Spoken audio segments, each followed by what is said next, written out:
All right, so today I'm going to show you how to set up a Performance Max feed-only shopping campaign in Google Ads. And this is one of the best ways to get targeted traffic to your listings, to your high-ticket e-commerce store, whether you're doing dropshipping or you're a direct-to-consumer brand. The best way to do Google Ads is to get really targeted traffic at low CPCs is with shopping ads, and nowadays by using Performance Max campaigns. Now, Performance Max, just so you know, when you go to set it up, they're going to ask you to auto create assets. What that means is going to ask you to put in like a bunch of text, search text ads and images and videos and all this stuff. You really don't need to do any of that. It will auto-generate shopping ads for your feed.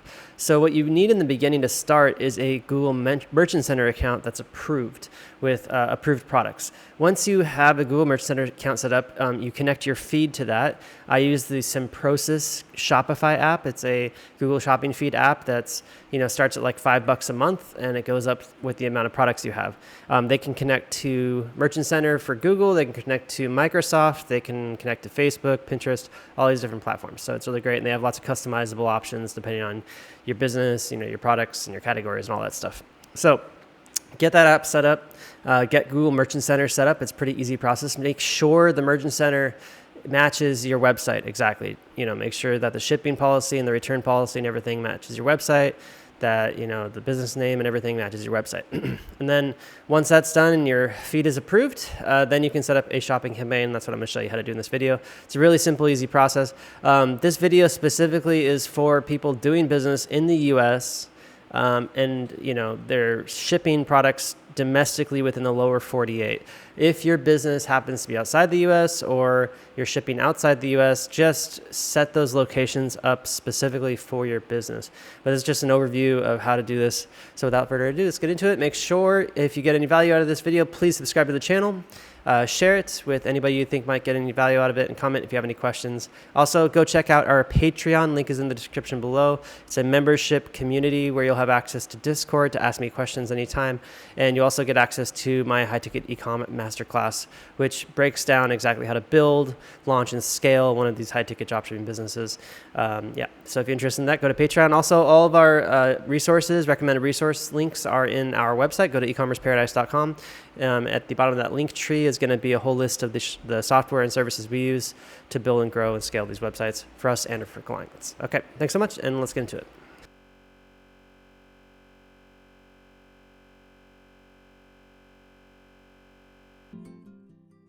Okay, so we're here in Google Ads. So the first step is to go and create a new campaign. If you haven't set up a Google Ads account yet, you'll need to do that.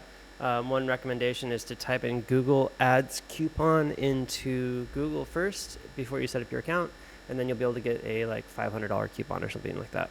So usually you just create a campaign without guidance. Make sure you choose shopping.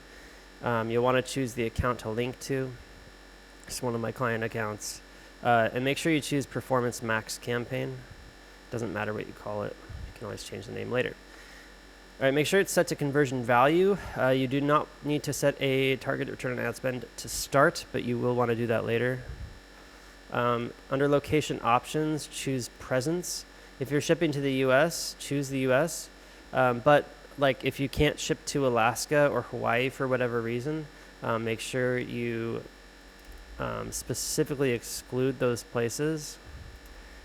That's where I usually get orders that end up getting canceled because of the high shipping costs, because it's high ticket. Okay, so just make sure you exclude those.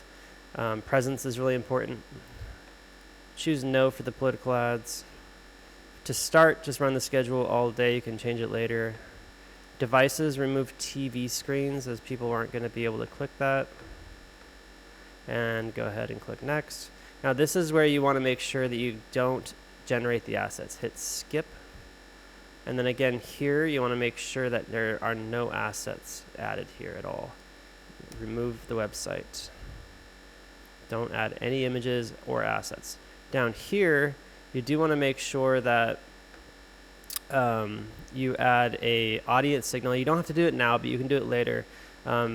Once you set up your retargeting pixel, your Google tag, they'll be able to do this. So usually just set that up later, but that'll be good later on. Once you get some conversions, you'll be able to look at that data and target the right kind of customers for you. All right. Average daily budget, usually recommend $50 a day to start. Really depends on your niche, how many products you have, and so on and so forth. And publish campaign. All right. Now I'm going to have to show you how to turn off the asset optimization in settings because I didn't do it just now. I forgot to. But you can do that right there. Asset optimization means that they're going to be able to create other types of ads for you. You don't want them to do that. So you go in here to settings and you uncheck these boxes and hit save. That way you're not going to waste ad spend. Google likes to throw ads all over the place in places they're not going to convert. And just double check everything is set properly here in settings. I usually just jump through it real quick. And then you're good to go. So this campaign is now live. If you have a Google Merge Center with approved products, then it should be good to go and you'll be all set. Yeah, and that's it. So I'll make some more videos on optimization and whatnot, but that's pretty much the bottom line of setting up one of these. It's super easy and simple. It's the best way to get started.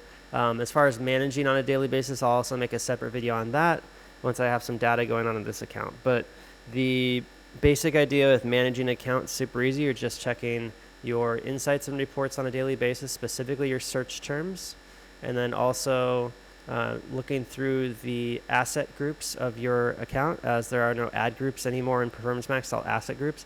And if you click view listing groups, you'll be able to view all the different brands that are in here. So like for this account, these are the brands that are in here, and I can hit save, and then it's going to show me the impressions, clicks, cost, all this stuff. If you want to see more data, you just choose columns, edit. You can see all the performance metrics, conversion metrics, product attribute metrics. I usually just recommend definitely having conversions, conversion value divided by cost, and then all the performance metrics, and that's already chosen. But yeah, so separated by brand is good, and then also if you start to have like ideas on what specific products, you can go to item ID and choose all of those, and then you'll be able to separate brands and then the entire list of items, and you just have to hover over it to see the specific product it was. Another way to view specific products is just go into products, and you'll see a whole list of the products, and then you'll be able to divide by cost or impressions, clicks, CTR, conversion value, all that stuff, and get some idea. You can also see some statuses here if it's not eligible, excluded product or listing group. So you can, then go back to your asset groups and listing groups and try to figure out why. Like in this one, I think something might be going on here, so I have to look.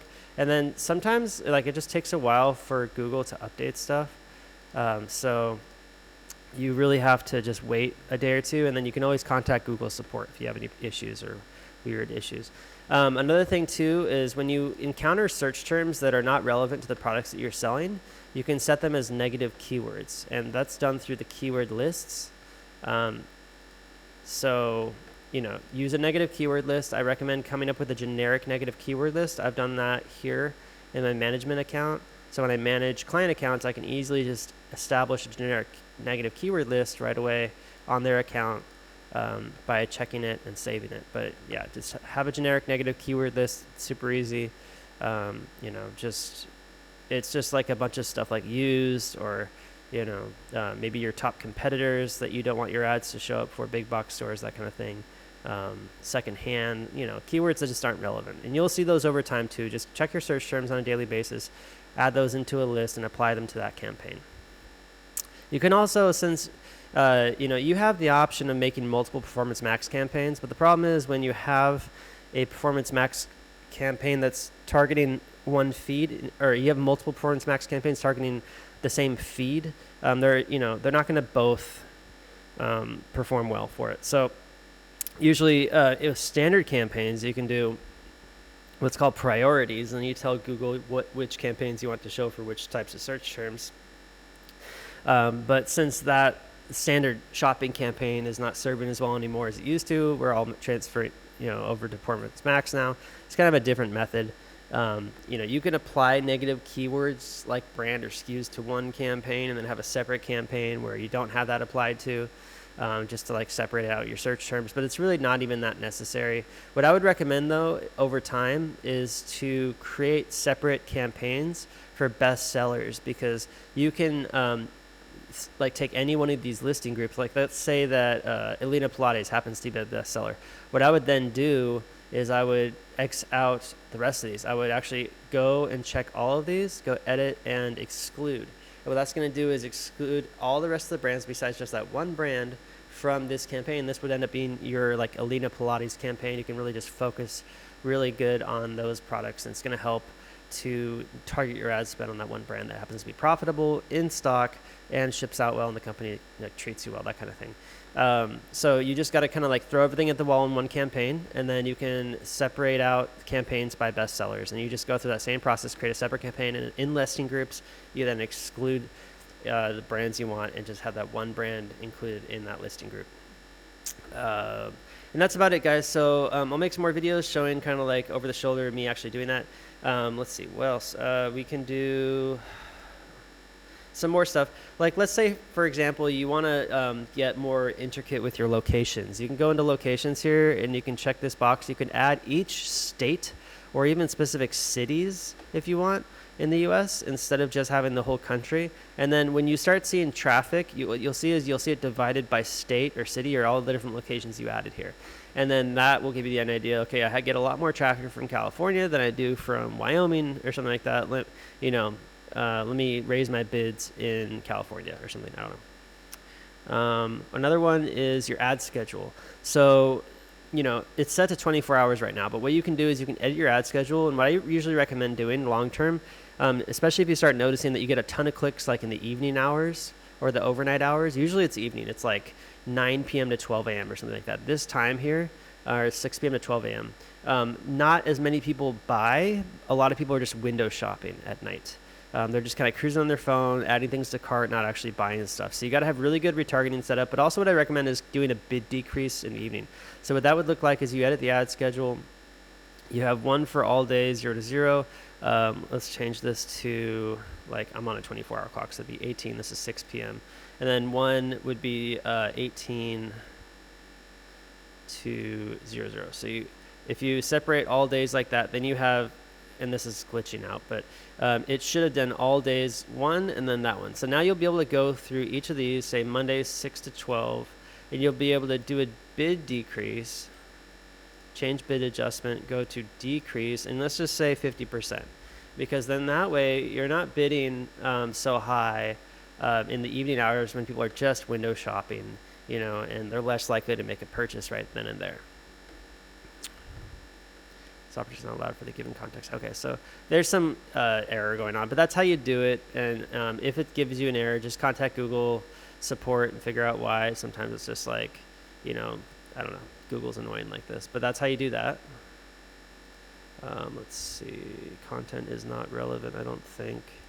Audiences, that's the other thing. So over time, you'll be able to choose audiences. I believe it's under shared library, audience manager, and you'll be able to see your data segments. And this is going to really help you get more conversions.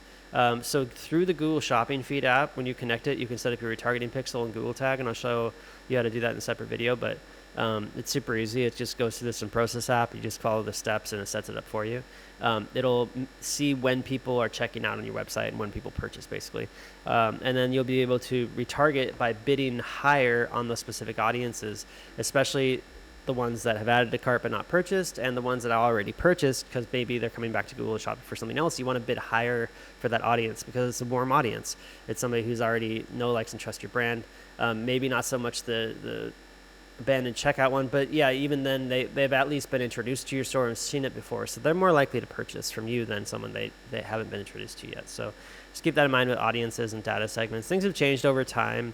It used to be just audiences, now it's like data segments and stuff. Google keeps changing their stuff, but Google wants to make more money, and they want to use AI to make things easier for big brands to get lots of conversions.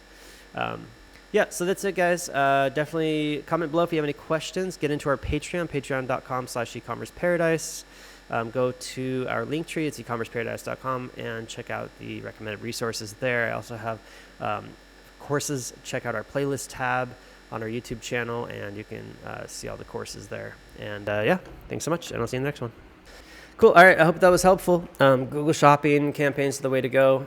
The next thing I'll show you guys how to do in future videos is Microsoft ads, which are equally as easy to set up, if not easier.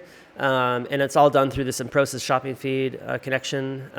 And these days, just a heads up, Google Merchant Center is making it very difficult for new stores to get on board. So what you might notice is that right when you submit your feed, everything gets approved and all that, and then like a week later, or as soon as you connect Google Ads and turn on a Performance Max campaign, your store gets suspended for misrepresentation. It just happens all the time with newer stores.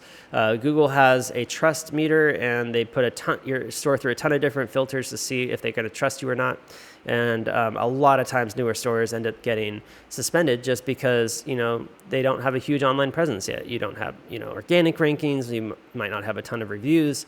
You only have a few suppliers. You might not have a ton of backlinks and all that, whatever. Just there's tons of stuff. There might even be something that's a little bit off between your Merchant Center and your website, and Google just doesn't like that. Now, you can go through the appeals process, but just keep in mind, they're never going to tell you exactly what's wrong with your website.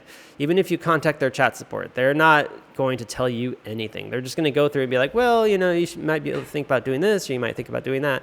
But at the end of the day, they're not going to give you any direct answers, because they don't even get direct answers. Their support is disconnected from the people over there that make the decisions. Okay, there's a big disconnection, and it's really messed up, and it's makes it very difficult for small businesses. But the best thing you can do is just get into a community like my Ecommerce Paradise community and Patreon, where you get Discord access, and you can talk to other store owners and try to figure out from other people's perspective what might be off on your website and disconnected and might not be working well, and some other ideas from other established entrepreneurs. So get in there, patreon.com/ecommerceparadise.